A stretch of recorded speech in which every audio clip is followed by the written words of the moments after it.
J'allais dire que la corporation des historiens professionnels, là, s'entend,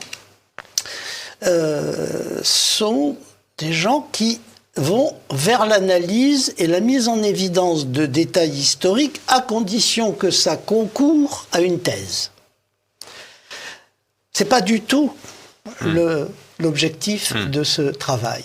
Moi, ce que je voulais montrer, c'était que le peuple pied-noir en Algérie, enfin qu'on a appelé pied-noir, moi je l'appelle après jamais 62. comme ça. Oui. Bon, moi je l'appelle jamais comme ça, mais enfin bon, c'est vrai que c'est rentré dans les mots, dans l'histoire et dans les mœurs.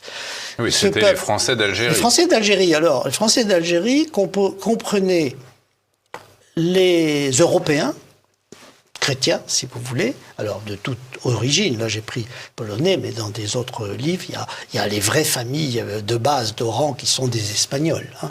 Oran était une ville espagnole à 50-60% de sa composante. Donc, les Européens et les Juifs. C'était même administrativement.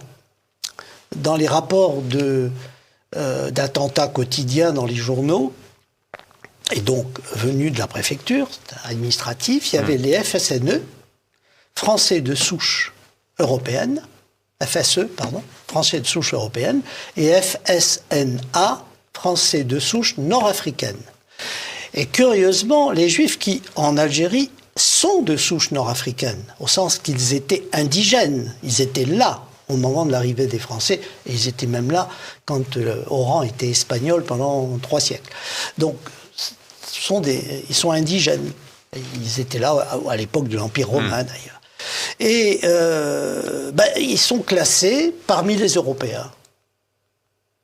Et dans les listes d'attentats, vous avez les deux. Donc, je le précise, car c'est un élément important. Donc, il y avait 2 communautés. Et en fait, il y en avait 3.